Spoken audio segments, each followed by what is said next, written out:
Box office దగ్గర ఈ weekend లో పెద్దగా కొత్త సినిమాలు లేకపోవడంతో రాఘవ లారెన్స్ నటించిన కాంచన సినిమాను ఎక్సలెంట్ గా రిలీజ్ చేయగా మొత్తం మీద కలెక్షన్ల పరంగా సినిమా అన్ని చోట్ల మంచి రచ్చ లేపుతూ వీకెండ్ లో మంచి జోరును చూపించింది.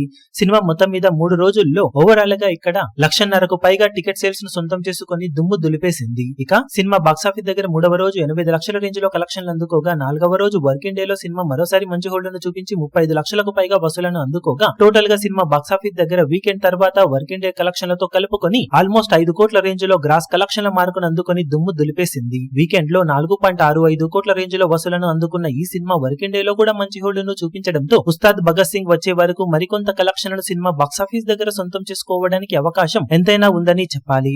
ఓవరాల్ గా రీ రిలీజ్ లలో one of the highest collection అందుకున్న సినిమాగా నిలిచింది కాంచన సినిమా. దాంతో పాటు హర్రర్ కామెడీ జానర్ లో హైయెస్ట్ కలెక్షన్లతో రీ రిలీజ్ లో సరికొత్త రికార్డును నమోదు చేసి సంచలనం సృష్టించిందని చెప్పాలి ఈ సినిమాకు. ఇక లాంగ్ రన్ లో సినిమా ఫైనల్ గా ఎలాంటి కలెక్షన్ అందుకుని పరుగును మూగిస్తుందో చూడాలి.